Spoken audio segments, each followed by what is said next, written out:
Nyanig ng isang nakakagulat na balita ang Batangas. Isang magbabaka na kilala bilang matulungin at bukas palad ang inaresto matapos ang isang karumaldumal na pagtuklas sa kanyang kulungan ng mga baka. Putol-putol na lamang loob, selyadong mga sako at isang batang umiiyak. Ano ba talaga ang itinatago sa likod ng kabutihang loob na ipinapakita niya? Totoo bang kagagawan niya ang lahat ng iyon? O may mas mapanganib na utak sa likod ng lahat ng ito? Makapal ang hamog na nakalambong sa mapulang lupa ng Barangay San Jose ng umagang iyon. Ang malamig na hangin ay tumatago sa aking uniforme na nagpapabigat sa bawat paghinga. Ako si Dante. 3 araw pa lang ako na ilipat mula sa Maynila papuntang Batangas, at ang trabaho ko ngayong umaga ay simple lang, tingnan ang ulat tungkol sa pagkawala ng isang residente sa isang liblib na barangay na wala man lang sa digital map. Ngunit sa sandaling tumapak ako sa maputik na kalsada ng San Jose, alam kong walang simple sa lugar na ito. Huminto ang patrol car sa tapat ng kusam na arko ng barangay. Ang nakasulat na, "Welcome to Barangay San Jose," ay halos burado na, at sa ilalim nito ay nakasabit ang isang tuyong bungo ng baka, tila palamuti ng isang ritual na matagal nang hindi napapalitan. Isang matandang lalaking may puting balbas ang nakatayo sa gilid ng daan, nakatitig sa akin ng walang ngiti. Tumango siya ng bahagya nang bumaba ako ng sasakyan, ngunit ang kanyang mga mata ay tila tumatago sa aking isipan.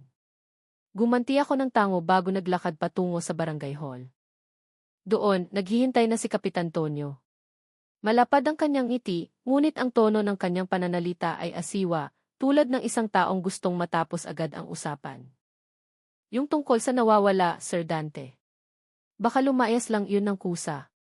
Madalas mangyari yan dito. Mababait ang mga tao sa amin, walang gulo, sabi niya. Tumango lang ako.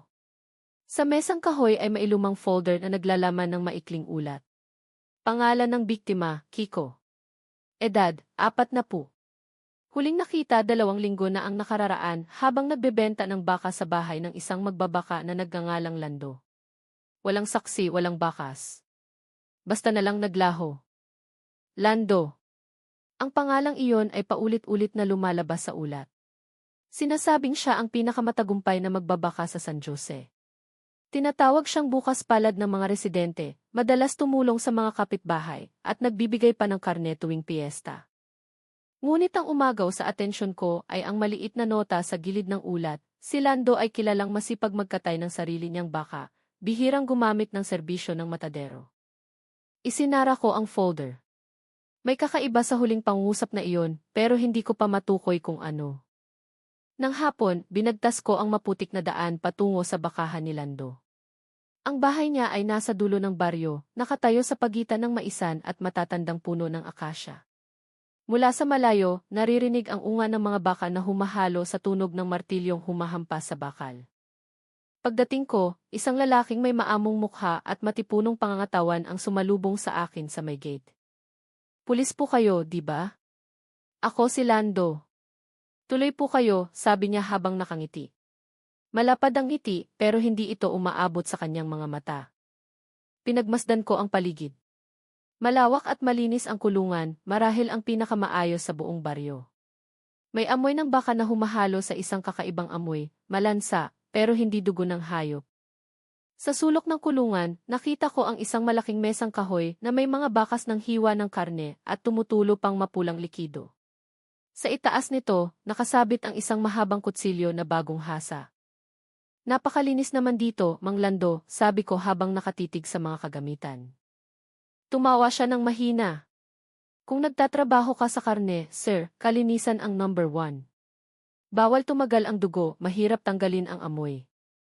Nagkwentuhan kami ng matagal. Nagkwento si Lando tungkol sa mga bakang inalagaan niya mula pagkabata, tungkol sa asawa niyang si Elena, at sa anak nilang si Junjun na nag-aaral palang sumulat. Kalmado siyang magsalita, puno ng kumpiyansa. Pero tuwing binabanggit ko ang tungkol sa nawawalang residente, nagbabago ang mukha niya saglit, parang aninong dumaan sa kanyang mga mata. Sir, kaibigan ko iyon, mahina niyang sabi. Huli siyang pumunta dito para magbenta ng baka. Pero pagkatapos nun, hindi ko na alam kung saan siya nagpunta. Patag ang tono niya, walang emosyon. Matagal ko siyang tinitigan, umaasang may makikita sa mukha niya. Pero ang nakita ko lang ay katahimikan na masyadong perpekto. Nang magpaalam ako, isang askal na sumusunod sa mga taga-baryo ang lumapit sa kulungan at tumahol ng malakas sa direksyon ng pinto sa likod. Mukhang naistorbo si Lando. Sinipa niya ang graba papunta sa aso hanggang sa tumakbo ito sa takot. Maingay na aso, bulong niya. Pero nakita kong nanginig ang kamay niya. Nang gabing iyon, natulog ako sa maliit na quarter malapit sa barangay hall. Habang nagsusulat ng report, dumating si Nen, isang dalagang nagtatrabaho sa sari-sari store sa tapat ng bahay ni Lando, dala ang pagkain. Mukha siyang kinakabahan, parang gustong magsalita pero natatakot. Sir Dante, mahina niyang sabi. Kung hindi niyo mamasamain, iniimbestigahan niyo po ba yung nawawalang tao? Tumango ako. Yumuko siya ng matagal bago nagpatuloy. Gusto ko lang sabihin, tuwing gabi, may amoy na lumalabas sa kulungan ni Mang Lando. Amoy karne na sinusunog. Pero hindi baka, sir. Iba ang amoy. Nagtanong pa ako, pero nagmadaling magpaalam si Nen. Ayoko pong madamay, sir. Naaawa lang ako sa anak niya. Pagkaalis niya, lumabas ako at tumayo sa teras. Mula sa malayo, malabong natatanaw ang bahay ni Lando sa likod ng hamog. May malamlam na ilaw sa likod bahay, parang maliit na apoy sa gitna ng dilim. Pagkatapos, may narinig akong mahinang tunog. Hindi baka, kundi parang ungol na pinipigilan. Inayos ko ang tayo ko. Bumilis ang tibok ng puso ko. Kinuha ko ang flashlight at nagsimulang maglakad patungo sa pinanggalingan ng tunog, dumaan sa mga taniman at malambot na lupa na lumulunok sa tunog ng aking mga hakbang. Pero pagdating ko sa bakod ng kulungan, biglang tumahimik ang lahat. Walang ilaw, walang tunog. Tanging yung amoy lang. Amoy lansa na matapang at menusok sa ilong, parang dugong matagal nang natuyo. Tinawag ko ang pangalan ni Lando ng ilang beses, pero walang sumagot. Nang itutok ko ang flashlight sa lupa, may nakita ako sa ilalim ng pinto ng kulungan. Isang piraso ng dugo ang tela, punit na parang nilapan ng malaking hayop. Pinulot ko ito ng maingat. Kulay tsokolate na ito, pero ang hibla ng tela ay hindi galing sa sako ng baka. Piraso ito ng damit ng tao. Matagal kong tinitigan ang madilim na kulungan. Hindi ko maipaliwanag, pero pakiramdam ko ay may nakatingin pabalik sa akin mula sa dilim. Tahimik na naghihintay. Bumalik ako sa quarters ng gabing iyon nang walang imik. Pero bago isara ang bintana, nakakita ako ng anino ng isang tao na nakatayo sa harap ng bahay ni Lando. Matangkad, payat at nakatitig lang sa direksyon ko. Nang kumurap ako, wala na ang anino sa hamog at sa malayo, umunga na naman ang isang baka. Isang mahaba at paos na tunog na halos katunog ng sigaw ng tao. Mas malamig ang umaga sa San Jose kaysa sa karaniwan. Nakakapit pa ang hamog sa dulo ng mga dahon ng akasya nang dumating ako sa barangay hall dala ang dugo ang tela na nakuha ko kagabi. Huli nang dumating si Kapitan Tonyo. Mukhang balisa ang mukha niya nang makita ang bagay sa mesa. Saan galing yan, Sir Dante? Tanong niya sa nanginginig na boses. Sa malapit sa kulungan ni Lando, maikli kong sagot. Kailangan ko ng sample ng dugo nito para ipadala sa forensic lab sa Maynila. Kailangan nating malaman kung kanino to. Lumunok si Tonyo at tinitigan ako ng matagal, tila tinitimbang ang isang mabigat na desisyon. Mabuting tao si Mang Lando, sir. Hindi niya magagawa yan. Pinutol ko siya ng mahinahon. Hindi nabubura ng kabaitan ang hinala, kapminsan, sa likod ng pinakamatamis ng ngiti nakatago ang pinakamasakit na lihim. Pagkaalis sa barangay hall, pumunta ako sa tindahan ni Nen. Mukhang kinabahan ang dalaga nang makita ako. Yumuko siya agad at nagkunwaring abala sa pag-aayos ng mga plato. Nene, sabi ko. Nabanggit mo yung amoy ng karne sa bahay ni Lando. Pwede mo bang ikwento ng mas malinaw? Kinagat niya ang labi at bumulong ng halos hindi marinig. Halos gabi-gabi lumalabas yung amoy, sir. Minsan alauna, minsan bago magmadaling araw. Ang sabi-sabi, madalas magkatay ng baka si Mang Lando kapag tulog na ang mga tao. Pero may nakita ako sa likod ng bahay niya. Lumapit ako. Ano iyon? Tumingin si Nen sa kalsada, sinisiguradong walang nakikinig. May mga malalaking sako na inilalabas gamit ang kariton. Akala ko karne ang laman pero may isang sako na nabutas. At nakita ko ang kamay, sir. Kamay ng tao. Nabasag ang boses ni Nen sa huling pangungusap. Namutla siya. Nanahimik ako ng ilang segundo para siguraduhing hindi siya nag-imbento. Pero sa takot sa mga mata niya, alam kong nagsasabi siya ng totoo. Nang hapon, bumalik ako sa quarters para gumawa ng opisyal na ulat. Ngunit bago pa ako makapagsulat, 2 residente ang dumating na nagmamadali. Dala nila ang isang piraso ng karne na nangingitim sa loob ng plastic bag. Sir, binili namin ang karneng to kay Lando kaninang umaga, sabi ng isa sa kanila. Sabi niya baka daw, pero iba ang amoy. Nung niluto, naging kulay abo. Binuksan ko ang supot. Sumingaw agad ang amoy lansa, pero iba. Mas matapang, mas malapot, at may kung ano sa loob na nagpatayo ng balahibo ko. Ang piraso ng karne ay may istruktura na hindi karaniwan. Pino ang hibla tulad ng baboy, pero ang hugis ng laman ay masyadong maliit para maging baka. Ipinadala ko ang sample kasama ang duguang tela sa forensic lab habang naghihintay ng resulta, nagpa siya akong inspeksyonin ulit ang bahay ni Lando. Sa pagkakataong ito, hindi ko sinabihan ang kapitan. Tahimik ang bahay ng hapong iyon. Nakaupo si Lando sa teras habang naghahasa ng mahabang kutsilyo. Si Elena naman ay nagsasampay sa bakuran. Si Junjun ay naglalaro ng lupa sa ilalim ng puno, inosenteng nakatingin sa akin. Sir Dante, ano pong meron, bati ni Lando. Kalmado ang boses niya gaya ng dati. May reklamo galing sa mga residente tungkol sa karneng binibenta nyo, sagot ko. Tumawa siya ng mahina. Baka maraming taba yung karne. Minsan, naghihinala agad ang mga tao dito kapag iba ang amoy. Pero sinisiguro ko sa inyo, totoong baka yan, sir. Kung ganun, pwede ko bang makita ang imbakan nyo? Natigilan sandali ang ngiti ni Lando. Pero agad siyang tumayo at pinatuloy ako sa storage room sa likod ng bahay. Sa loob, malamig ang hangin na humahalo sa amoy bakal. May ilang lumang freezer na nakahanay, ang iba ay kinakalawang na. Binuksan ko ang mga ito isa-isa gamit ang flashlight. Sa loob ay may mga nakaimbak na karneng nakabalot sa transparent na plastic na walang label. Lahat ay mukhang maayos, masyadong maayos. Ngunit sa huling freezer, nakakita ako ng isang bagay na nagpasikip ng lalamunan ko. Isang plastic na may kakaibang laman, maliit na piraso, maputla at kulay abo, na ang hugis ay kahawig ng putol na daliri ng tao. Nakatayo si Lando sa likuran ko. Kalmado ang boses niya pero mabigat. Baka rin yan, sir. Payat na baka. Kaya iba ang kulay. Matagal ko siyang tinitigan, sinusubukang basahin ang mga mata niya, pero para siyang bato. Walang konsensya, tanging katahimikan na nakakatakot. Sige, sabi ko sa huli. Magdadala ako ng sample para ipasuri kung okay lang sa inyo. Umiti siya ng tipid. Sige po. Wala naman akong tinatago. Nang gabing iyon, hindi ako makatulog. Pakiramdam ko hinahamon niya ako. Tila alam niyang wala akong matibay na ebidensya para hulihin siya. Pero sa loob ko, sigurado akong may nabubulok sa likod ng maamong ngiti ni Lando. Pagkaraan ng 3 araw, dumating ang resulta ng laboratorio. Direktang dumating sa mesa ko ang sulat na may pulang tatak na e-confidential. Nanginginig ang kamay ko habang binubuksan ang sobre. Maikli lang ang ulat. Isang talata lang ang nagpatigil sa daloy ng dugo ko.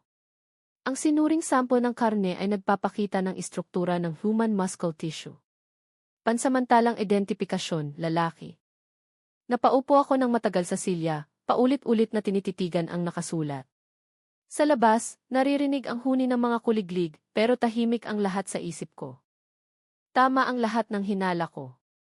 Hindi lang magbabaka si Lando, siya ang tagapag-ingat ng madilim na sikreto sa likod ng kanyang kulungan. Nagpa siya akong ipatawag siya sa presinto kinabukasan. Pero nang gabing iyon, bago pa ako makabuo ng plano, isang sobre na walang pangalan ang isinulid sa ilalim ng pinto ng quarters ko. Ang laman ay kapirasong papel na may sulat kamay na magaspang. Itigil mo ang paghahanap, pulis. Hindi mo problema ang karning iyan. Matagal kong tinitigan ang papel. Nakakuyom ang kamao ko pero mabilis ang tibok ng puso ko. May nakakaalam na malapit na ako sa katotohanan at sa San Jose, walang mapagkakatiwalaan. Tumingin ako sa labas ng bintana. Sa malayo, madilim ang bahay ni Lando, pero may isang tuldok ng liwanag mula sa likod bahay. Kung saan nakatayo ang kulungan ng baka. Alam ko na kung ano ang dapat kong gawin. Kahit bumubulong ang instingto ko na huwag pumunta doon ng mag-isa. Pero alam ko rin ang isa pang bagay. Kung ang katotohanan ay madugo, dapat handa akong madumihan ang kamay ko para mahanap ito. Bumuhos ang ulan sa Batangas ng hapong iyon na parang ayaw ng tumigil. Walang humpay ang patak ng tubig na nagdulot ng mga sanao sa mga kalsadang lupa ng San Jose na naging kulay tsokolating puti. Paminsan-minsan ay gumuguhit ang kidlat na nagpapapundi-pundi sa mga ilaw ng bahay ng mga residente. Nakatayo ako sa harap ng maliit na police outpost, nakatitig sa lumang mapa ng baryo, sinusubukang buuin ang huling plano. Sapat na ang lakas ng mga ebidensyang naipon ko. Resulta ng laboratorio, reklamo ng mga residente, at talaan ng bentahan ng karne mula sa bahay ni Lando na hindi kailanman naitala ng opisyal. Pero may pumipigil sa akin, isang kakaibang pagdududa na hindi ko maipaliwanag. Kahina-hinala si Lando, pero may bahagi sa kanya na tila hindi siya ang salarin, kundi isang taong naipit lang. Gayunpaman, hindi dapat maging hadlang sa batas ang pagdududa. Huminga ako ng malalim at sininyasan ang dalawang miyembro ng team ko, sina Wahyu at Rizal. Gawin natin ngayong gabi. Huwag na nating hintayin ang bukas. Ang ulan ang magiging pinakamagandang panakip natin. Tumango sila, tensyonado ang mukha pero handa. Umalis kami sa dilim. Tanging maliit na ilaw mula sa lumang patrol car ang gumagabay sa amin. Tahimik ang daan papunta sa bahay ni Lando. Walang residenteng naglakas loob lumabas sa gitna ng bagyo. Dala ng hangin ang amoy ng basang lupa na humalo sa amoy bakal mula sa kidlat na tumatama sa malayong burol. Nang makalapit kami sa dulo ng baryo, madilim ang bahay ni Lando. Walang ilaw. Tanging ungol ng baka ang naririnig sa likod. Sininyasan ko silang huminto. Tahimik kaming bumaba at nagtago sa likod ng bakod na kawayan. Nanlalamig ang kamay ko sa hawakan ng baril. Sir, sigurado ba kayong papasukin na natin, bulong ni Wahyu. Matagal kong tinitigan ang bahay bago tumango. Kung ipagpapaliban pa natin, baka mawala ang ebidensya. Alam niyang nagmamanman na tayo. Bumilang ako sa isip. 3, 2, 1. Pinasok namin ang bahay. Bumukas ang pinto sa harap ng malakas, humampas sa dingding na kahoy at lumikha ng umaalingaw na tunog. Pulis, sigaw ko. Pero walang sumagot. Tanging tunog ng maliliit na hakbang mula sa kusina at dagundong ng kulog sa labas. Naghiwa-hiwalay kami. Pumunta ako sa sala. Si Wahyu sa kusina at si Rizal sa likod. Mas malaki ang bahay kaysa sa itsura nito sa labas. Madulas ang sementadong sahig dahil sa halumigmig. Mas matapang ang amoy lansa ngayon. Sa hapagkainan, may plato ng hilaw na karne. Ang iba ay nangingitim na at may mahabang kutsilyo na basa pa. Hinawakan ko ang dulo, malamig, bagong gamit. May narinig akong mahinang boses mula sa kwarto. Dahan-dahan akong lumapit. Nakahanda ang baril.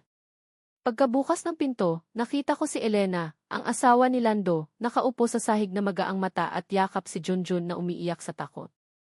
Mrs. Elena, dahan-dahan kong sabi. Nasaan ang asawa niyo? Matagal niya akong tinitigan bago bumulong. Nasa kulungan siya. Nagkakatay ng baka. Patag ang boses niya, parang inuulit ang memoryadong linya. Pero ang mga mata ng asawang may tinatago ay nanginginig sa takot. Nagmadali ako papunta sa likod, sinuong ang lumalakas na ulan.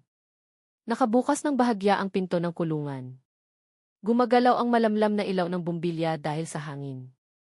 Mula sa loob, naririnig ang pagkiskis ng bakal at pagtulo ng tubig. Sininyasan ko si Rizal na maghintay sa kaliwang bahagi ng pinto. Sabay kaming pumasok at sumalubong agad ang masangsang na amoy. Sa gitna ng kwarto, nakatayo si Lando na puno ng dugo ang damit. Hawak ang malaking kutsilyo. Sa harap niya ay ang mesang kahoy na may nakakalat na mga piraso ng karne. Pero sa pagkakataong ito, hindi baka. Alam ko agad. Ang laman, ang kulay ng balat, ang hugis, lahat ay masyadong maliit, masyadong pino. At sa dulo ng mesa, isang pares ng kamay ng tao, kumpleto pa ang mga kuko na hindi pa nalilinis. Lando. Paos ang boses ko sa gitna ng ulan at kulog. Bitawan mo ang kutsilyo at itaas ang kamay. Dahan-dahang lumingon si Lando. Basang-basa ang mukha niya ng luha o baka dugo. Hindi ko na madistinguish. Baka yan, Sir Dante, mahina niyang sabi. Baka, sumusumpa ako. Humakbang ako palapit. Huwag ka nang magsinungaling. Alam kong hindi baka yan. Ngumiti siya. Kakaibang ngiti, parang taong nawalan na ng rason para lumaban. Kung ikukwento ko ang lahat, hindi kayo maniniwala, sir. Nagbabayad lang ako sa kasalanan ng iba. Bago pa ako makapagtanong, sumigaw si Wahyu mula sa labas, sir, mayroon dito sa likod. Tumakbo kaming lahat sa tinuro niya. Sa likod ng kulungan, may malaking hukay na bagong gali na tatakpan ng asul na trapal. Pagkahila ng trapal, lalong sumingaw ang masangsang na amoy. Sa loob ng hukay, may mga sako na puno ng nabubulok na parte ng katawan ng tao. Ang ilan ay may suot pang lumang damit at isa sa mga ito ay may pangalang Tikikodi sa bulsa. Nagtakip ako ng ilong pero umakyat na sa lalamunan ko ang pagkasuka. Napaatras si Wahyu, halos masuka. Mabilis na kumuha ng litrato si Rizal at tumingin sa akin na maputla ang mukha. Sir, nahanap na natin sila. Nakatayo si Lando sa likuran namin, hindi nagtangkang tumakas. Nanginginig ang kamay niya pero mukhang kalmado ang mga mata. Pagod na ako, Sir Dante, mahina niyang sabi. Kung ito ang tatapos sa lahat, sige, hulihin niyo na ako. Matagal ko siyang tinitigan. May lungkot sa mukha niya na hindi ko maintindihan. Hindi mukha ng masamang tao, kundi mukha ng taong sumuko sa bagay na mas malaki sa kanya. Pinusasan ko siya. Lando, inaaresto kita sa hinalang pagpatay at pagbebenta ng laman loob ng tao. Tumango lang siya. Nanginginig ang labi. Ang anak ko. Huwag niyo siyang galawin. Walang alam si John Jun. Kumidlat ng malakas habang inilalabas namin siya ng kulungan. Sampal sa mukha ko ang ulan na nagpaparamdam na parang bangungot ang lahat na ayaw matapos. Sumigaw ng hysterical si Elena mula sa bahay, yakap ng mahigpit ang anak habang nakikitang pinupusasan ang asawa. Lando, sabihin mong hindi totoo yan. Huminto sandali si Lando, tinitigan ang asawa gamit ang mapupulang mata. Naligaw lang ako ng landas, Elena. Isinakay namin si Lando sa patrol car. Habang umaandar ang sasakyan, tumingin ako sa rearview mirror. Nakatayo ang bahay sa dilim ng bagyo, at mula sa kulungan, ang bumbilyang gumagalaw ay namatay na at nilamon ng ulan. Pero kahit nakalayo na ang sasakyan, naaamoy ko pa rin. Ang amoy ng karneng sinusunog sa hangin ng gabi. At sa katahimikan, alam kong ang pag-arestong ito ay hindi ang katapusan, kundi simula pa lang ng isang bagay na mas madilim. Mas malakas ang tiktak ng orasan sa interrogation room kaysa karaniwan. Kami lang ni Lando at ang malamig na mesang bakal sa pagitan namin. Sa dingding, ang kumukurap na ilaw ay nagbibigay ng maputlang liwanag sa mukha ni Lando na ibang-iba na kumpara noong gabi ng pag-aresto. Maputla, malalim ang mata, pero hindi dahil sa takot. May katahimikan doon, tulad ng taong handa ng maparusahan. Wala akong pinatay kahit sino, Sir Dante, dahan-dahan niyang sabi habang nakatitig sa mata ko. Sumandal ako sa upuan, pinigilan ang sariling sumbatan siya agad. Gusto mong sabihin na ang mga sako sa likod ng bahay mo ay hindi laman ng tao. Yumuko si Lando, halos hindi marinig ang boses. Hindi tao na ako ang pumatay. Bumitin ang pangungusap niya sa ere. Kinatok ko ang mesa ng mahina. Huwag kang maglaro, Lando. May ebidensya, may resulta ang laboratorio. Ang karning binenta mo ay kumpirmadong tisyo ng tao. Kinuyom niya ang kamao. Banat ang ugat sa lig. Pinuputol ko lang ang inutos nila. Hindi ko sila kilala. Nagbabayad lang ako ng utang. Dumukwang ako. Utang nino. Tumingin siya sa kawalan sa dingding. Kapatid ko. Si Ramon. Natigilan ako sa pangalang iyon. Pangalang hindi pa lumalabas sa kahit anong record. Kapatid mo. Tumango si Lando. Kuya ko siya. Dati siyang driver ng truck ng karne sa ibang probinsya. Matalino pero matigas ang ulo. 5 taon na ang nakararaan, dumating siya sa bahay ng hating gabi dala ang maraming pera at mahabang kwento na hindi ka panipaniwala. Sabi niya nagtrabaho siya para sa malaking tao pero nasira ang lahat. Iniwanan niya ako ng malaking utang. Sabi niya kapag hindi ako tumulong, mawawala ang pamilya ko. Tinitigan ko siya ng matalim. Anong tulong? Huminga ng malalim si Lando at yumuko. Binigyan ako ni Ramon ng ilang pakete ng karne. Sabi niya galing yun sa mga bakang kinatay sa ibang lugar. Ang trabaho ko lang ay hiwain ulit at ibenta ng mura para maubos agad. Sabi niya mababayaran nun ang utang niya. Pero habang tumatagal, na-realize ko na hindi yun karne ng baka. Nanahimik ako, hinayaan siyang magsalita. Minsan sa katahimikan mas lumalabas ang katotohanan. Nung nalaman ko, huli na ang lahat, sir. Gusto kong tumigil pero nawala si Ramon. Dumating sa bahay ang mga taong nakatrabaho niya dala ang litrato ng anak ko. Si Junjun. Sabi nila kapag nagsalita ako kahit kanino, ang anak ko ang susunod na ipapadala. Kaya tinuloy ko kahit gabi-gabi nandidiri ako sa sarili ko. Tinakpan ni Lando ang mukha ng 2 kamay. Nabasag ang boses niya. Hindi ko na kaya, sir. Tagasalo lang ako ng kasalanang hindi akin. Matagal ko siyang tinitigan. Sa mga salitang iyon, mayroong bagay na parang masyadong totoo para maging kwento lang. Pero bilang investigador, hindi ako pwedeng umasa sa awa lang. May ebidensya ka bang buhay pa si Ramon? Umiling siya. Wala, pero tuwing Huwebes ng gabi, laging may dumarating sa likod ng kulungan. Naglalagay sila ng bagong sako, tapos kumukuha ng pera sa ilalim ng bato malapit sa balon. Hindi ko nakikita ang mukha nila, pero ang isa sa kanila, kaboses ni Ramon. Mabilis akong nag-type sa laptop, itinala ang bawat detalye. Bakit hindi ka nag-report? Tumingin sa akin si Lando na mapula ang mata. Kung ikaw ang nasa pwesto ko, Sir Dante, at tinakot ang anak mo, makakapag-report ka pa ba? Tumusok ang tanong. May parehong sugat sa likod ng tingin na iyon. Sugat ng amang handang magpakarumi para protektahan ang pamilya. Pero sa mundo ng batas, hindi binubura ng mabuting intensyon ang dugo sa kamay. Tinapos ko ang unang interogasyon ng gabing iyon. Ibinalik si Lando sa selda at tumayo ako ng matagal sa makipot na pasilyo nakatingin sa mga ilaw sa kisam. Hindi pa tumitigil ang ulan sa labas mula nang hulihin namin siya. Parang nagpipigil din ng hininga ang langit, naghihintay ng katotohanang hindi pa kumpleto. Sa archives, hinanap ko ang data tungkol kay Ramon. Walang masyadong nakuha. Tanging lumang record ng aksidente ng truck ng karne sa highway 2 taon na ang nakararaan. Nawala ang driver, hindi nakita ang bangkay, at sa listahan ng driver, isa sa pangalan ay Ramon Cruz. Tinitigan ko ang lumang computer screen ng matagal. So hindi lang kwento si Ramon. Totoo siya. Kinabukasan ng umaga, ipinatawag ko si Elena, asawa ni Lando, para sa karagdagang tanong. Dumating siya na magaang mukha sa kakaiyak magdamag. Wala akong alam, sir. Hindi nagkukwento si Lando tungkol kay Ramon. Pero minsan sa gabi binabangungot siya, nagsasalita mag-isa. Sabi niya tumatawag si Ramon galing kulungan. Kumunot ang noo ko. Tumatawag? Opo. Sabi niya hindi pa patay si Ramon. Ang mga salitang iyon ang nagpabigat ng hangin sa interrogation room. Tinitigan ko ang litrato ni Lando na kinuha noong gabi ng pag-aresto. Mapula ang mata pero mailaman. Takot na hindi dahil sa pagkakasala, kundi dahil tinutugis ng anino ng nakaraan. Kinagabihan, bumalik ako sa quarters.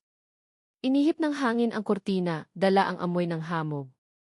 Sa ibabaw ng mesa ko may brown envelope na walang pangalan. Sa pagkakataong ito hindi banta, kundi lumang litrato. 2 lalaking nakatayo sa harap ng kulungan ng baka, nakangiti. Ang isa ay si Lando, ang isa. Kamukhang-kamukha ni Lando, mas bata lang at may maliit na peklat sa kaliwang baba. Sa likod ng litrato may nakasulat na magaspang, huwag kang magtitiwala kahit kanino. Buhay pa si Ramon. Matagal kong tinitigan ang litrato, gumapang ang lamig mula daliri hanggang dibdib. Hindi ko alam kung bakit, pero pakiramdam ko may nagmamasid sa akin sa labas tulad ng pagmamasid ko sa kasong ito. At marahil sa unang pagkakataon sa karera ko, nagsimula akong magduda. Sino ba talaga ang tinutugis ni Lando, o anino ng taong hindi na dapat buhay pa? Malamig at maalinsangan ang gabi sa Batangas, pero mas naninigas ang isip ko kaysa sa hangin sa balat ko. Nasa mesa pa rin ang lumang litratong natagpuan ko kagabi, luma at medyo punit sa gilid. Dalawang magkamukha, sina Lando at Ramon. Kambal o dalawang mukha ng parehong masamang kapalaran, hindi ko pa alam. Pero ang nakasulat sa likod ng litrato ay patuloy na umaalingaw sa isip ko. Huwag kang magtitiwala kahit kanino. Buhay pa si Ramon. Tiningnan ko ang orasan. 2:00. Nagdesisyon akong bumalik sa barangay San Jose ng mag-isa. Minsan ang katotohanan ay hindi makikita sa likod ng mesa sa opisina, kundi sa maputik na lupa sa ilalim ng paa ng taong gustong maghanap. Tahimik ang daan papuntang San Jose. Patay ang ilaw ng poste sa ilang lugar. Tanging huni ng kuliglig at alulong ng aso ang kasama ko. Sa dulo ng kalsadang lupa, binabantayan pa rin ang dalawang tauhan ang bahay ni Lando. Wala na ang amoy lansa sa kulungan, pero may ibang amoy na mas matapang tulad ng kalawanging bakal na humalo sa basang putik. Naglakad ako sa likod bahay papunta sa balon na binanggit ni Lando sa interogasyon. Sa ilalim ng malaking bato malapit doon, may natagpuan akong nagpatigil ng tibok ng puso ko sandali.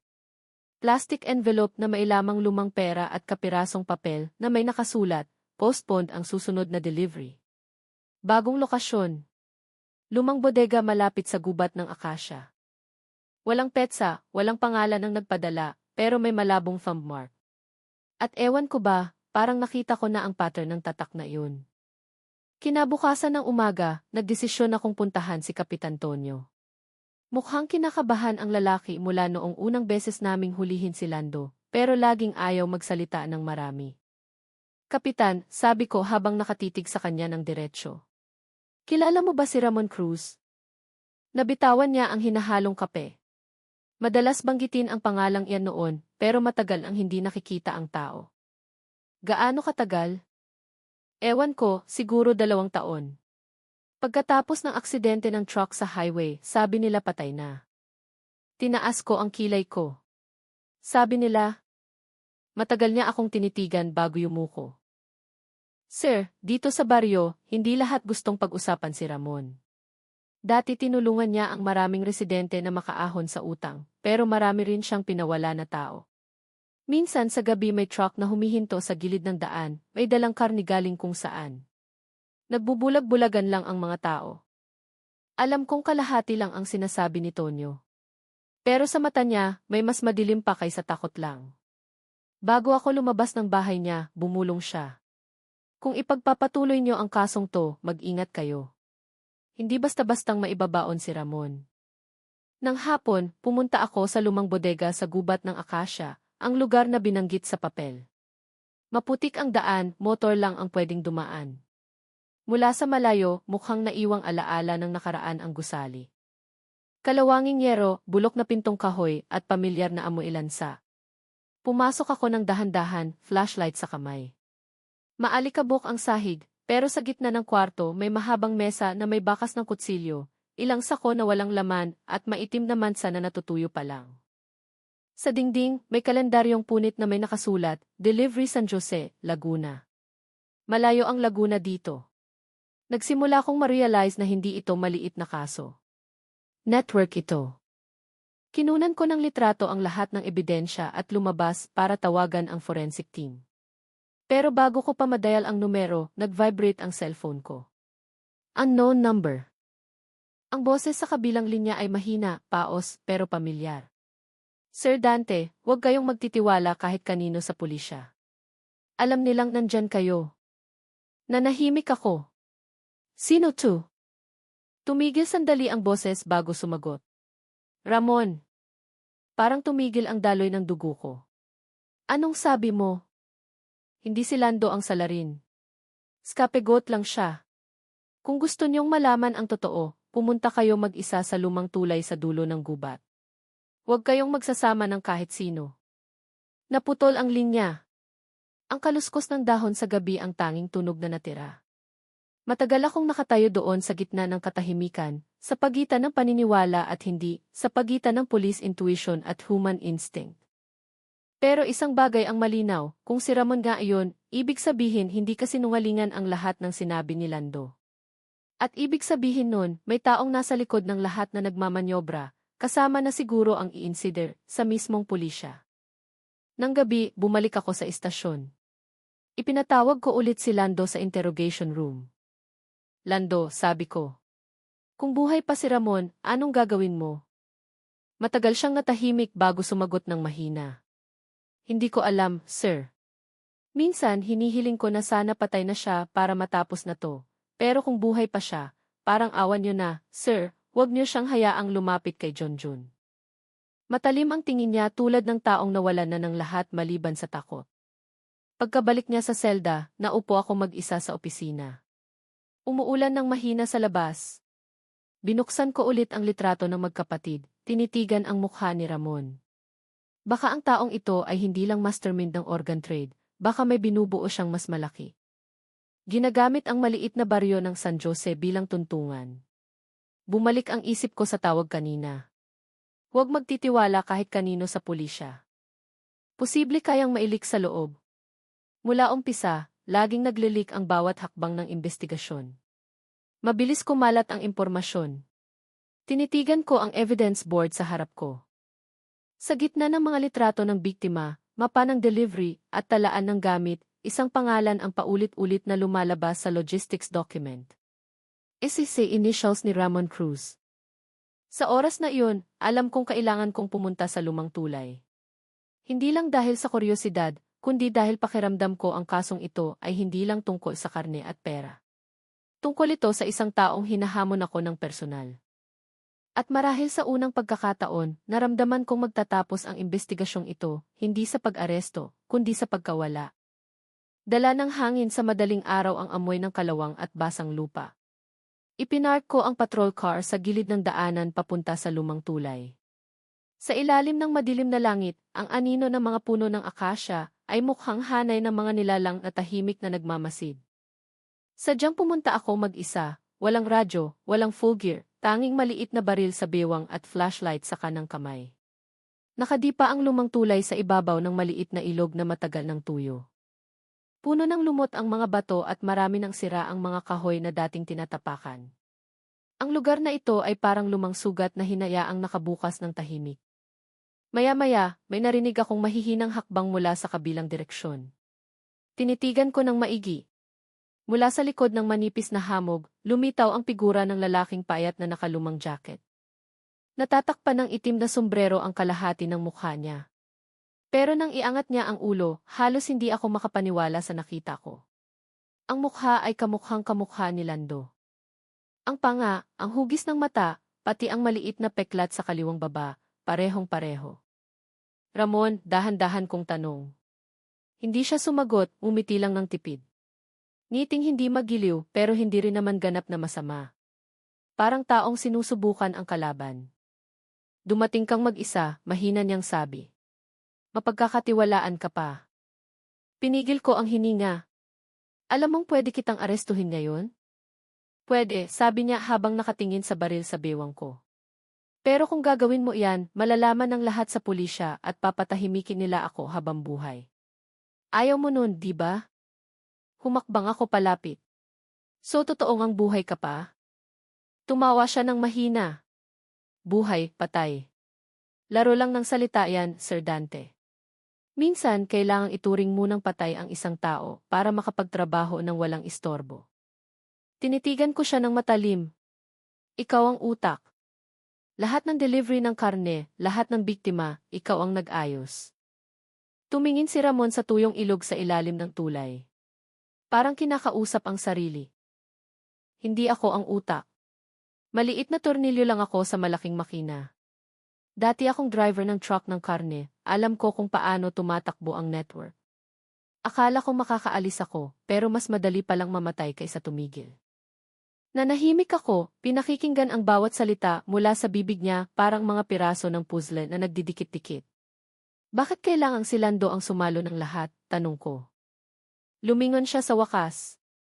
Malamig ang tingin. Dahil mahina siya. Naniniwala siyang mapoprotektahan pa ang pamilya sa pagbubulag-bulagan. Binigyan ko siya ng choice. Tulungan ako o mawawala ang anak niya. Pinili niyang mabuhay. Hindi ba ganun naman ang lahat? Hinigpitan ko ang hawak sa flashlight. Ginamit mo ang sarili mong kapatid. Hindi, patag niyang sagot. Iniligtas ko siya.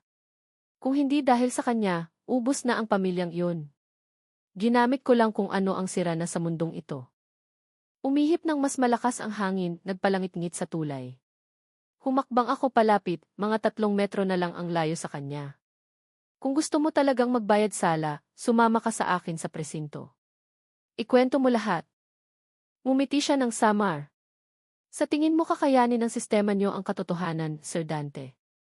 Naniniwala ka pa rin na ang hustisya ay ipinanganganak sa mesa at ballpen. Biglang may narinig na tunog ng makina ng sasakyan sa malayo. Ilaw ng sasakyan na tumatago sa hamog, mabilis na papalapit. Umatras si Ramon, naging alerto ang mata. Nandito na sila. Anong ibig mong sabihin? Ang mga taong ayaw akong magsalita. Sinundan ka mula pa sa outpost. Napalingon ako agad sa papalapit na sasakyan. 2 itim na sasakyan ang huminto sa dulo ng tulay. Bumukas ang pinto at lumabas ang ilang lalaking may dalang mahahabang baril.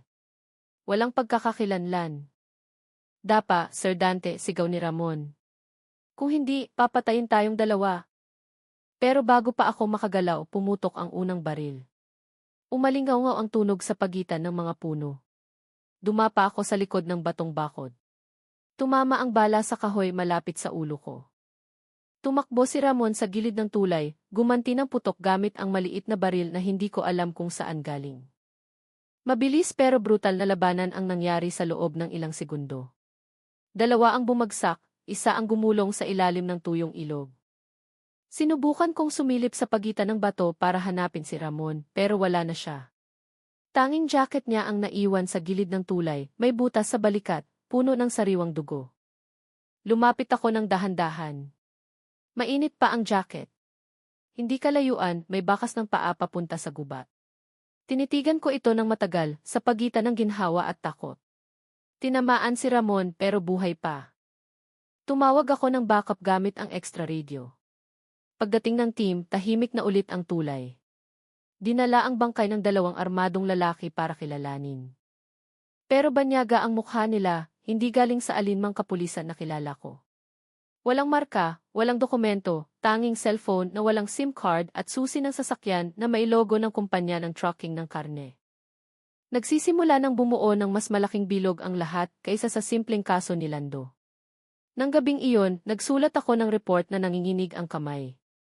Nabigo ang pagkikita kay Ramon Cruz. Tinamaan ang subject pero nakatakas. Ang ebidensya ay nagpapakita ng partisipasyon ng third party na armado na hindi opisyal na otoridad. Pero sa dulo ng report, nagdagdag ako ng isang pangungusap na hindi ko binasa sa superior ko. Hindi ako sigurado kung sino ang kalaban ko ngayon. Si Ramon o ang sistemang nagpoprotekta sa kanya. Pagkasara ko ng folder, nag-vibrate ng mahina ang cellphone ko. Pumasok ang mensahe galing sa unknown number, isang pangungusap lang. Hindi pa tapos ang gubat ng akasya. Gusto pang makipag-usap ni Ramon. Sa pagkakataong ito, hindi siya nag-iisa. Matagal kong tinitigan ang screen. Ang mundong kinatatayuan ko ay nagsisimula ng mawalan ng hangganan sa pagitan ng katotohanan at kasinungalingan. At ewan ko ba, sa unang pagkakataon ay natakot ako, hindi dahil sa bala, kundi dahil baka naglalakad ako papunta sa patibong nagawa ng taong inakala kong patay na. Nang gabing iyon, ang langit sa Batangas ay parang maitim na papel na walang bituin. Lubog sa putik ang daan papunta sa gubat ng akasya, matapos ang ulan kaninang tanghali at ang patrol car ko ay muntik ng madulas ng 2 beses bago tuluyang huminto sa dulo ng daanan. Sa malayo, nakatayo ng tuwid ang mga puno ng akasya, tila mga tagabantay ng sikretong ayaw magpaistorbo. Ang huling mensahe na natanggap ko mula sa hindi kilalang numero ay naglalaman lang ng isang pangungusap. Pumunta kang mag-isa sa gubat ng akasya, kanluran ng tuyong ilog, naghihintay si Ramon. Tumingin ako sa paligid. Walang senyales ng buhay, tanging ihip ng hangin at huni ng ibon sa gabi. Inihanda ko ang baril, binuksan ang maliit na flashlight, at nagsimulang maglakad papasok ng gubat. Bawat hakbang sa nabaling sanga ay lalong nagpapamulat sa akin. Kapag lumalim pa ang pasok ko, baka wala ng labasan. Mga 15 minutong paglalakad, nakakita ako ng malamlam na liwanag sa pagitan ng mga puno, tulad ng ilaw ng Petromax na gumagalaw sa hangin. Lumapit ako ng dahan-dahan, yumuko sa likod ng talahiban. Sa harap ay may nakatayong semi-permanent na istruktura na gawa sa kahoy at kalawanging yero. May 3 truck na nakaparada sa gilid na may kupas na logo na Masaganang Meat Distribution. Kilala ko ang logo. Yun ang logistics company na madalas gamitin ng grupo ni Ramon noon para maghakot. Pero sarado na ang kumpanyang yun ilang taon na ang nakararaan. Alam kong ang nakikita ko ngayon ay hindi ordinaryong bodega. Ito ang sentro ng operasyon nila.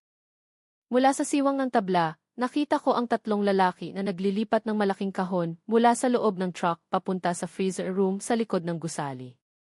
Mabilis at maayos ang kilos nila, parang sanay na sanay na. Bumukas ng kaunti ang isang kahon at mula doon ay nakita ko ang isang bagay na nagpabaliktad ng sikmura ko. Putol na parte ng katawan ng tao na nakabalot sa plastik at mailabel na numero. Pinigilan ko ang pagsuka, kinagat ang labi hanggang sa malasahan ko ang dugo. Sa dingding sa likod, nakapaskil ang malaking whiteboard na may nakasulat na listahan ng delivery, San Jose, Laguna, Cavite, Manila. Bawat pangalan ng lugar ay sinusundan ng initials na A, Ramon Cruz. Binuksan ko ang maliit na recorder sa bulsa ng uniforme ko. Ang ebidensyang ito ay pwedeng magpakulong sa kanilang lahat. Pero biglang may narinig akong nabaling sanga sa likuran ko kaya napalingon ako. Sir Dante, mahina pero malinaw ang boses. Reflex kong itinutok ang baril. Mula sa dilim may lumabas na tao. Si Kapitan Tonyo. Maputla ang mukha, basang-basa ng malamig na pawis ang noo. Anong ginagawa niyo dito, matalim kong bulong? Lumunok siya. Inutusan akong maghatid ng mensahe mula kay Ramon. Tinitigan ko siya ng matalim. Nasaan siya?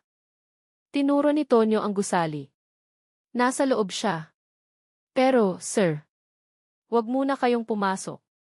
Hindi lang si Ramon ang nandoon, may malalaking tao na ayaw niyong kalabanin. Humakbang ako palapit. Sino sila? Nag-alangan siya saglit bago bumulong ng mahina. Mga taong nakauniporme tulad nyo. Nanigas ang dugo ko. Nagsisinungaling ka? Umiling siya ng mabilis. Sumpaman, sir. Nakita ko mismo, may 2 patrol car na dumating kaninang hapon. May dalang malaking maleta. Hindi sila pumunta para hulihin si Ramon, kundi para kunin ang parte nila. Pumikit ako saglit, sinubukang pakalmahin ang sarili. Kung totoo yun, ibig sabihin ang leak ng impormasyon sa buong panahong ito ay galing mismo sa loob ng institusyon. Tinitigan ko si Tonyo. Tulungan mo akong pumasok sa loob o ituturing kitang kasama nila. Nanginig siya pero tumango. Umikot kami papunta sa likod ng gusali, dumaan sa lupang tinutubuan ng matataas na talahib. Mula sa siwang ng bintana, nakita ko ang isang taong nakatayo sa gitna ng kwarto, si Ramon. Mukha siyang mas kalmado kaysa sa huli naming pagkikita sa tulay. May benda ang katawan niya sa balikat, sugat mula sa bala noong gabing iyon. Pero sa pagkakataong ito, hindi siya nag-iisa. 2 lalaking nakauniporme ng pulis ang nakatayo sa tabi niya, kumpleto sa emblem na katulad ng sa akin. Pinigil ko ang hininga. Kilala ko ang isa, si Colonel de la Cruz. Ang direct superior ko sa probinsya. Halos hindi ako makapaniwala. Ang taong nakiusap sa akin na isara ang kaso ni Lando noong nakaraang linggo, na laging nagsasabing huwag nang palakihin ang kasong ito. Ngayon ay nakatayo sa harap ni Ramon, tumatanggap ng makapal na sobre na mailamang pera. Ligtas ang bawat delivery, kalmadong sabi ni Ramon. Basta panatilihin niyong patay ang pangalan ko sa police records. Tinapik ni De La Cruz ang balikat niya. Huwag kang mag-alala. Basta tuloy-tuloy ang agos nito, masaya ang lahat. Pinigil ko ang emosyon. Parang umiikot ang mundo sa isip ko. Lahat ng respetong meron ako para sa unipormeng ito ay gumuho agad. Sininyasan ko si Tonyo na umatras ng dahan-dahan, pero biglang nakaapak siya ng sanga. Crack! Lumingon ang lahat ng nasa loob. Sino yan? Sigaw ng isang pulis. Hinila ko agad si Tonyo sa lupa at tinulak sa likod ng talahiban. Humagibis ang bala, tumama sa puno malapit sa akin. Gumanti ako ng putok, tinamaan ang ilaw sa harap ng bodega. Nagdilim agad ang kwarto. Nagkaroon ng sigawan at takbuhan sa loob. Nagbukasan ang mga flashlight. Tumakbo ako sa kabilang direksyon, hila-hila si Tonyo. Pero bago pa makalayo, narinig ang boses ni Ramon sa likod, umaalingaw sa gitna ng gubat. Takbo lang, Sir Dante. Pero tandaan mo, hindi lang sila kaaway ko, kaaway mo rin sila. Pumutok ulit ang baril. Sumigaw si Tonyo, bumagsak ang katawan sa lupa na may dugong umaagos sa dibdib. Hinila ko siya sa likod ng puno, pero mabigat na ang hininga niya. Sir, pakisabi sa mga tao. Natakot lang ako, putol-putol niyang sabi, tapos nanigas ang katawan. Matagal ko siyang tinitigan bago tumayo ulit na nag-aalab ang dibdib. Papalapit ang mga yabag. Tumakbo ako papunta sa tuyong ilog, binagtas ang pababang daan na madulas. Hinabol ako ng mga flashlight mula sa likod. Pero nagawa kong sumingit sa pagitan ng mga puno ng akasya. Hinihingal ako, duguan ang tuhod. Pero patuloy akong tumakbo hanggang sa mawala ang boses nila. Huminto ako sa ilalim ng malaking puno ng akasya, hawak ang dibdib na kumakabog ng malakas. Mula sa malayo, narinig ang tunog ng makina ng truck na umandar, mga ilaw na papalayo. Alam kong nakataka sila ngayong gabi. Pero alam ko ring lahat ng ebidensya ay na-record sa gadget sa bulsa ko.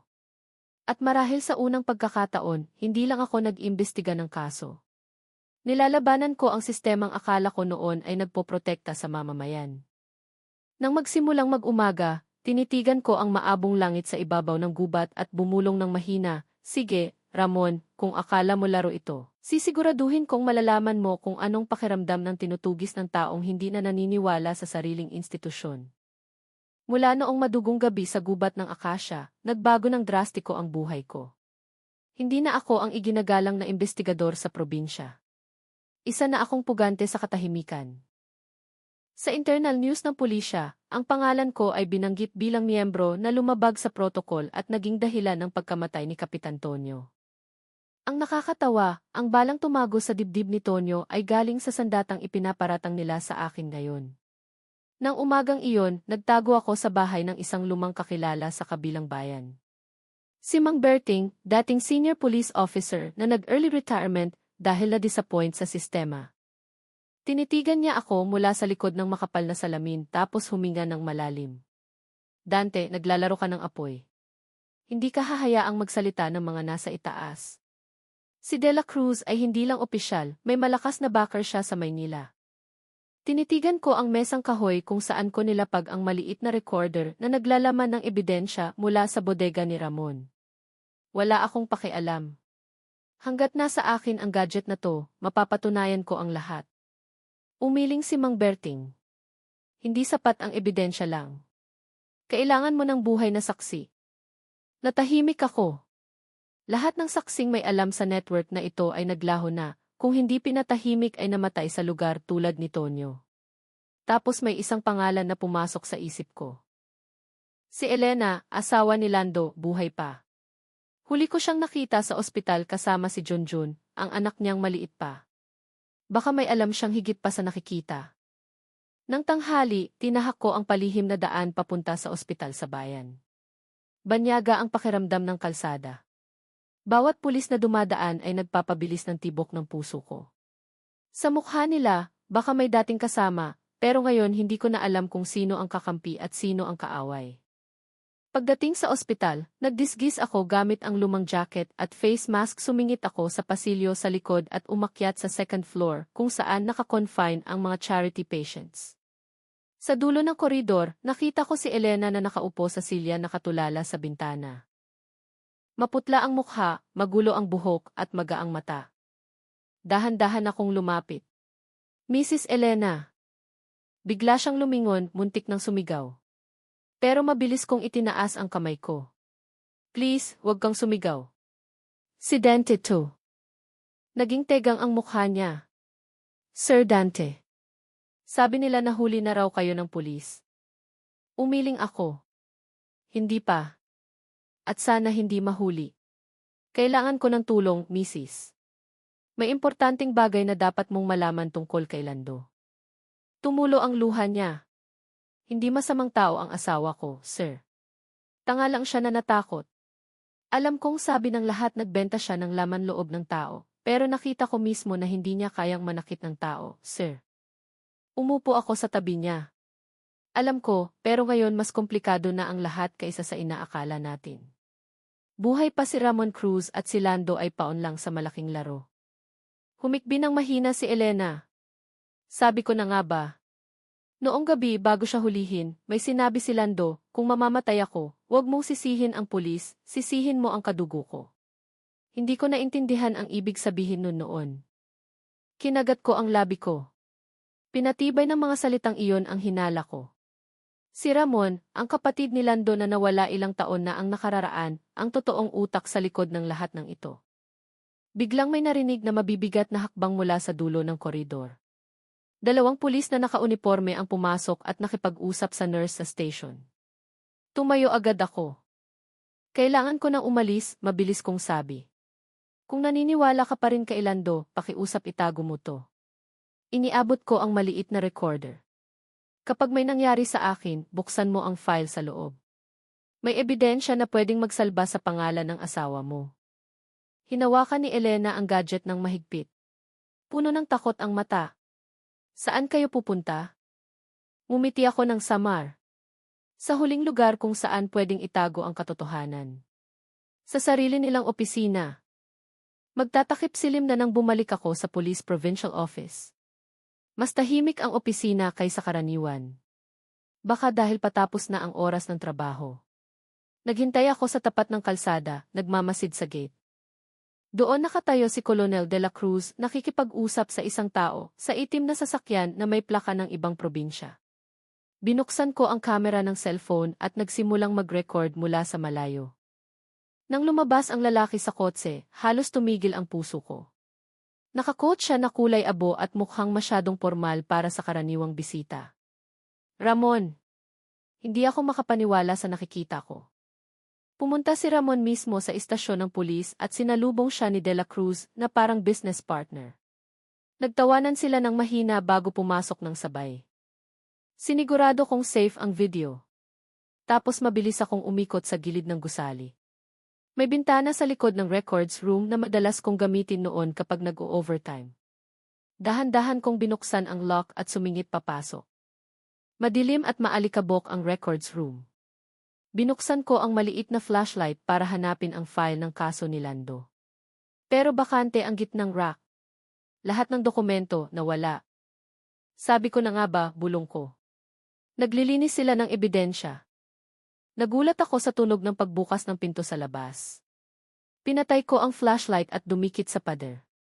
Tunog ng sapatos na pumapasok ng dahan-dahan. Kung nandito ka man, Dante, umalinggaw ang boses ni De La Cruz ng mahina. Lumabas ka na. Tapusin na natin to bilang mga lalaki. Hinawakan ko ang baril sa bewang. Lalaking alin, sir? Yung nagsusuot ng uniforme para protektahan ang mamamayan o yung nagbebenta nito para sa pera? Tahimik sandali tapos tumawa ng mahina si De La Cruz. Hindi mo naiintindihan ang mundong to, lahat ng tao may presyo, Dante. Mas matalino lang mag-alok si Ramon. Palapit na ang hakbang. Sa malabong anino, nakita ko ang baril sa kamay niya. Alam kong walang mapayapang daan dito. Isang segundo, tumalon ako mula sa likod ng rack at binaril ang ilaw sa kisam. Nagdilim agad ang kwarto. Gumanti ng putok si De La Cruz ng walang habas. Yumuko ako, dumulas papunta sa pinto at lumabas ng mabilis. Tumunog ang alarm. Tumakbo ako pababa ng fire exit. Hinihingal. Sa likod, narinig ng malakas ang boses ni De La Cruz. Hulihin niyo siya ng buhay. Huwag hayaang makalabas ng Batangas. Sa labas, menusok ang hangin ng gabi. Binagtas ko ang masikip na eskinita sa likod ng opisina, naglaho sa pagitan ng mga anino ng bahay ng mga residente. Ngayon alam ko na, hindi lang ako naghahanap ng katotohanan. Nilalabanan ko ang kapangyarihan na ginagawang panindalang ang katotohanan. At ang dugong dumadaloy sa likod ng unipormeng iyon ay baka mas marumi pa sa putik sa gubat ng akasya.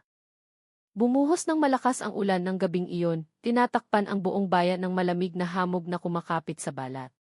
Nakaupo ako sa loob ng lumang kotseng hiniram ko kay Mang Berting, nakatitig sa lumang gusali sa harap, ang dating meat processing plant na matagal nang sarado. Pero ngayong gabi, ang malamlam na ilaw mula sa loob ay nagpapakitang hindi pa patay ang lugar na to. Yun ang huling address na nakuha ko sa anonymous message na pinadala ni Elena kaninang hapon. Maikling mensahe, 3 salita lang, nandito si Ramon.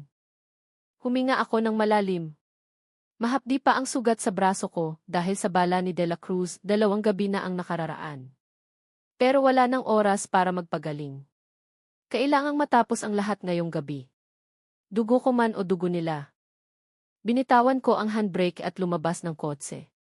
Sinalubong ako ng ulan na parang maliliit na bala sa mukha. Mabigat ang hakbang ko pero sigurado. Bukas ng kaunti ang pinto ng pabrika at sa likod nito ay umaugong ng mahina ang generator. Pumasok ako ng dahan-dahan, nakatutok ang baril sa harap. Sa loob, nakakakilabot ang paligid. Kumukurap ang nakasabit na ilaw, nagre-reflect ng malabong anino sa basang dingding. Amoy bakal at dugo na humalo sa amoy ng langis. Tapos nakita ko siya, si Ramon. Nakatayo sa gitna ng kwarto, suot ang itim na coat na basang-basa. Kalmado ang ngiti gaya ng unang gabi na nagkita kami. "Welcome, Sir Dante," patag niyang sabi. Naghihintay na ako. Itinaas ko lalo ang baril. "Dapat patay ka na sa gubat." Tumawa siya ng mahina. "Masyado na akong madalas mamatay sa papel, sir. Yun ang nagpapabuhay sa akin sa totoong mundo." Sa mesa sa likod niya, nakita ko ang tumpok ng folder, computer, at ilang lamang loob na nakatago sa cooler. Pero sa gitna ng lahat ng yun, may isang bagay na nagpatigil sa akin. Picture ng pamilya ni Lando. Tinitigan ako ni Ramon, napansin ang tingin ko. Alam mo, mabuting bata talaga si Lando. Pero lagi niyang iniisip na may utang na loob siya sa akin. Akala niya ako ang savior niya nung nabankrupt ang magulang namin. Padahal siya ang savior ko. Tinitigan ko siya ng matalim. "Sinet up mo siya, ginamit mo ang pangalan niya para pagtakpan ang lahat ng transaksyong to." "Hindi naman lahat." Tumingin si Ramon sa kisame at nagsalita ng mahina. "Alam niya ang ginagawa ko. Alam niyang nagbebenta ako ng lamang loob ng tao. Pero alam din niya na karamihan sa organs na iyon ay galing sa mga taong walang pamilya, namatay sa kalsada, hindi hahanapin ni Numan." Humakbang ako pasulong. "So sa tingin mo tama ka?" Lumapit siya. Matalim ang mata, tumatago sa tingin ko. "Hindi, pero nagiging kapaki-pakinabang ako. Walang pakialam ang mundo sa mga mahihirap na namamatay ng walang pangalan. Kinukuha ko lang ang parte nila at ibinebenta sa mayayamang gustong mabuhay ng kaunti pang panahon. Nagbebenta ako ng oras, Dante. At oras ang pinakamahal na kalakal sa mundo." Tumatarak ang mga salita niya. Sa likod ng katahimikan, may kabaliwan na halos kapanipaniwala. Pero si Lando, mahina kong tanong. Gusto lang niyang mabuhay ng tahimik. "Bakit mo siya hinila sa impyernong to?" Natahimik sandali si Ramon tapos kumuha ng papel sa bulsa ng coat niya. "Utang na 500 eh. Pera na hiniram niya para sa operasyon ng anak niya. Si John Jun. Akala niya galing sa cooperative ang pera. Padahal galing sa akin." Tinitigan niya ako ng malamig. At nung hindi na siya makabayad, nag-alok ako ng ibang paraan. "Tulungan mo akong magkatay ng baka na hindi naman baka." Kinuyom ko ang kamao, pinipigil ang galit. "Demonyo ka, Ramon." Umiti siya ng tipid. "Siguro. Pero ang demonyo ay pinanganganak din galing sa taong tulad ni Lando. Galing sa mundong hinahayaang magutom ang mababait na tao." Biglang may narinig na hakbang mula sa pinto sa likod. Lumingon ako at nanlaki ang mata ko.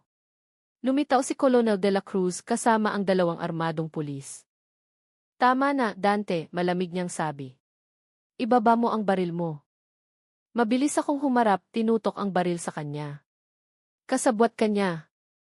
"May ebidensya ako, De La Cruz. Naka-record ang lahat." Umiling ng dahan-dahan si De La Cruz. "Ebidensya?" "Nawawala ang ebidensya. Namamatay ang saksi pero nananatiling nakatayo ang sistema. Alam mo bang pinagkaiba natin? Pinili kong manatili sa loob habang ikaw pinipilit mong labanan to mag-isa." Naglakad si Ramon papunta kay De La Cruz, tinapik ang balikat. "Tingnan mo, Kolonel." "Anong sabi ko?" Matigas talaga ang ulo niya. Lumingon si De La Cruz sa mga tauhan. Tapusin niyo na siya. Mabilis na nangyari ang lahat. 2 bala ang humagibis papunta sa akin. Pero nakayuko na ako sa likod ng mesang bakal. Gumanti ako ng 2 putok. Isa, tumama sa balikat ng isang pulis. Isa pa, tumama sa generator sa gilid ng kwarto. Isang malakas na pagsabog ang yumanig sa pabrika. Namatay agad ang ilaw. Sa dilim at ingay ng ulan, gumapang ako para maghanap ng mapagtataguan. Naghalo-halo ang tunog ng barilan, sigawan at kalampag ng bakal. Tapos nakita ko si Ramon na tumatakbo papunta sa exit dala ang malaking maleta. Hinabol ko siya na walang pag-aalinlangan. Sa labas, lalong lumakas ang ulan, madulas ang lupa. Tumakbo kami pababa ng mabatong daan papunta sa sapa sa likod ng pabrika. Hindi ka makakatakas, Ramon, sigaw ko. Lumingon siya na may malamig na ngiti. Matagal na akong nakatakas, Sir Dante.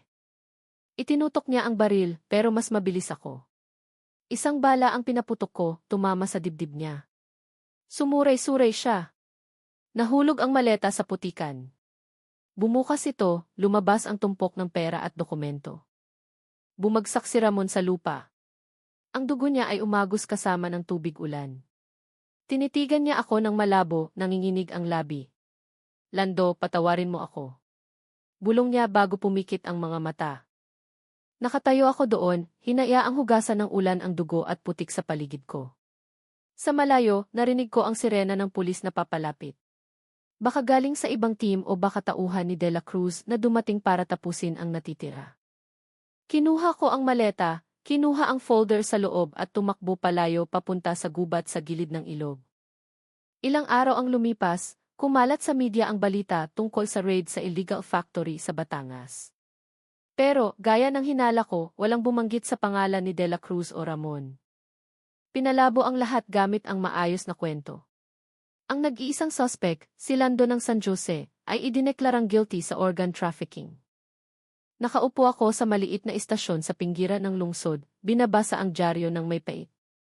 Mula sa malayo, nakita ko si Elena at Junjun na naglalakad sa platform, dala ang maliit na bag, lilipat sila sa ibang probinsya para magsimula ng bagong buhay. Tinitigan ko sila saglit mula sa malayo bago umalis, bago pa mapansin ni Elena ang presensya ko. Alam kong hindi pa tapos ang trabaho ko. Ang maletang dala ko ngayon ang nag-iisang katotohanan na natitira. Ebidensya na hindi si Lando ang may sala, kundi ang network na mas malaki pa sa kahit anong naintindihan ko. Hindi na ako pulis, hindi na ako parte ng institusyong pinagkatiwalaan ko noon, pero may isa pa akong natitira, ang sarili kong sumpa. Bumuhos ulit ang ulan. Naglakad ako papunta sa tren na magdadala sa akin palabas ng Batangas. Bago sumakay, tumingin ako sa abong langit at bumulong, patay na si Ramon. Pero nakadikit pa ang dugo niya sa unipormeng to. At hanggat ibinebenta ng mundong to ang hustisya, kapalit ng pera, hindi ako titigil. Dahan-dahang umandar ang tren, iniwan ang bayang basa at tahimik. At sa unang pagkakataon, naramdaman kong malaya ako kahit ang kalayaang iyon ay ipinagpalit ko sa buong buhay ko. 3 buwan na ang nakalipas mula noong huling gabi sa Batangas. 2 buwan mula nang barilin ko si Ramon sa ilalim ng malakas na ulan at iwan ang bayang iyon tulad ng pag-iwan ko sa parte ng sarili kong buhay. Ngayon, nakatira ako sa inuupahang kwarto sa gilid ng dagat sa hilagang parte ng bansa, nagpapanggap na driver ng truck na nagde-deliver ng gamit. Ang pangalang Dante ay naging anino na lang ang nakaraan na maingay sa ulo ko tuwing tinititigan ko ang unipormeng tinago ko sa maleta. Pero alam kong hindi habang buhay ang pagtatagong ito. Gabi-gabi, napapanaginipan ko pa rin ang mukha ni Lando na nakangiti sa kulungan ng baka. Si Elena na umiiyak sa harap ng ospital at si Ramon na bumagsak sa putikan habang bumubulong ng tawad. Lahat ng iyon ay umiikot sa isip ko parang sirang plaka na ayaw tumigil. Ang itim na maleta na dinala ko mula sa pabrika ay naging pinakamabigat na pasanin ko. Sa loob nun ay may mga dokumento ng organ shipment, listahan ng mga opisyal, at video recording na nagpapakita kay Ramon kasama si Colonel De La Cruz. Hindi lang ito ebidensya, isa itong time bomb. At bawat araw na lumilipas na hindi ko ito isinusuko, alam kong may naghihintay sa labas para tapusin ako. Nang umagang iyon, nakaupo ako sa maliit na karinderya sa gilid ng kalsada malapit sa dagat. Umiihip ang maalat na hangin, dala ang amoy ng dagat.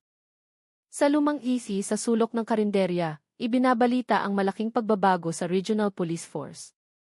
Sinasabing nag-early retirement si Colonel De La Cruz dahil sa health reasons. Muntik na akong matawa. Health reasons. Malakas pa sa kalabaw ang taong iyon, pero siguro alam ng busog na lobo kung kailan dapat magtago bago dumating ang mga ngaso. Samantala, nabalitaan kong lumipat na sina Elena at Junjun sa Visayas. Sa pamamagitan ng text mula sa unknown number, nalaman kong nagsimula na sila ng bagong buhay gamit ang ibang pangalan. Masaya akong marinig yun. Kahit paano, may isang pamilyang nakakahinga na ulit sa gitna ng dilim na iniwan namin. Pero hindi nagtagal ang katahimikan. Nang magtanghali, nakita ko ang dalawang lalaking nakaitim na Amerikana na huminto sa harap ng karinderya. Tinitigan ako ng isa saglit. Masyadong matagal para maging nagkataon lang. Alam ko ang tingin na iyon. Tingin ng taong mas maraming alam kaysa sa dapat. Nag-iwan ako ng pera sa mesa, iniwan ang kape na nangangalahati pa, at lumabas sa pinto sa likod. Ang maliit na daan sa likod ng karinderya ay papunta sa dagat kung saan nakatali ang ilang bangka ng mangingisda. Naglakad ako ng mabilis tapos tumakbo nang marinig ko ang papalapit na hakbang nila. Alam kong buhay ka pa, Dante, sigaw ng isa sa kanila. Umalingaw-ngaw ang boses sa pagitan ng mga poste ng kawayan kaya kumabog ang dibdib ko. Tumakbo ako papunta sa bangka at tumalon, tapos tinadyakan ang tali hanggang sa dumulas ang bangka sa dagat na may maliliit na alon. Nagpaputok sila ng 2 beses. Tumama ang bala sa tubig sa tabi ng bangka. Pero patuloy ako sa pagbugsay palayo hanggang sa nilamon ng hangin ang boses nila. Sa gitna ng dagat, huminto ako at tumingin sa abong langit na nagsisimula ng umambon. Nasa paanan ko na ang itim na maleta. Pwedeng matapos ang lahat ng ito kung isusuko ko ang maleta sa media. Babagsak ang lahat ng malalaking pangalan, kasama na ang mga tinuturing kong senior at bayani noon. Pero kung gagawin ko iyon, masisira ulit ang buhay ni na Elena at Junjun. I-target sila. Dahil bahagi sila ng parehong kadena. Tinitigan ko ang alon, bumulong ng mahina. Lando, kung nandito ka, anong gagawin mo? Tahimik ang sagot ng hangin, pero sa isip ko, naririnig ko ang sarili kong sagot. Huwag gumanti ng galit, Dante. Tapusin mo na lang ang lahat. Dahan-dahan kong binuksan ang maleta. Tuyo pa ang mga dokumento at recording sa loob, balot na balot. Tapos nakita ko ang isang bagay na halos makalimutan ko na. Ang police badge ko ay malinis pa, kumikinang sa tama ng liwanag mula sa makulimlim na langit. Matagal ko itong pinagmasdan hanggang sa mabasa ang mata ko, hindi ko alam kung dahil sa ulan o pagsisisi. Pagkatapos, nang walang pag-aalinlangan, inihagis ko ang maleta sa dagat. Narinig ang mabigat na plung, tapos dahan-dahang lumubog ang lahat nila mo ng gumugulong na alon. Saglit akong nakaramdam ng gaan pero may kawalan din na wala ang lahat ng ebidensya. Ligtas pa rin ang lahat ng malalaking pangalan, pero nabawasan ng kaunti ang bigat sa dibdib ko. Baka hindi laging dumarating ang hustisya sa pamamagitan ng parusa, minsan dumarating ito sa pamamagitan ng tapang na tumigil sa paghihiganti. Nang gabi, dumaong ako sa maliit na pantalan at umupo sa gilid. Isang matandang mangingisda ang lumapit, tinitigan ang mukha ko ng matagal at nagsabing, "Galing ka sa Batangas, no?" Nagulat ako. "Alam mo," ngumiti siya ng samar. "Mabilis ang balita sa kalsada, iho. Pero huwag kang matakot. Pulis din ako dati." Nanahimik lang ako. Tinapik ng matanda ang balikat ko. Minsan, ang paglaban sa sistema ay nangangahulugan ng pag-alam kung kailan aatras, pero huwag kang titigil sa pagiging tao. Bumaon ang mga salitang iyon. Nang gabing iyon, nagdesisyon ako ng isang bagay. Hindi na ako babalik sa pagpupulis, pero hindi rin ako titigil sa paghahanap ng katotohanan. Iba lang ang paraan ko. Isusulat ko ang lahat. Ilang linggo ang lumipas, isang anonymous article ang lumabas sa online media na may pamagat na itim na network sa likod ng puting uniforme, testimonya ng isang pulis mula sa Batangas. Nagdulot ng pambansang ingay ang artikulo. Walang binanggit na pangalan, pero sapat na para yanigin ang ilang upuan sa gobyerno. Maraming naghinala kung sino ang sumulat, pero walang nakakaalam kung nasaan ako. Ngayon, namumuhay ako ng simple sa isang baryo sa baybayin, nagtuturo sa mga batang magsulat at magbasa sa maliit na kapilya. Minsan kapag takip silim, nakaupo ako sa dalampasigan habang nakatingin sa alon, nagsusulat sa lumang notebook. Tuwing umiihip ang hangin mula sa dagat, naririnig ko ang boses ni Lando na parang bumubulong, "Tama na yan, Dante. Nabayaran mo na ang lahat." Isinara ko ang notebook, tinitigan ang araw na dahan-dahang lumulubog sa kanluran. Siguro hindi talaga magiging patas ang mundo, pero kahit paano nandito pa ako, buhay, humihinga at alam kong hindi namamatay ang katotohanan, nagtatago lang sa pagitan ng alikabok at alon ng panahon. At sa dulo ng mahabang daan na tinahak ko, natagpuan ko rin sa wakas ang kapayapaan na hindi kayang ibigay ng uniforme, ranggo, o anumang parangal. Ang kapayapaan ng pagiging ordinaryong tao, na sa wakas ay napatawad na ang lahat, pati ang sarili niya.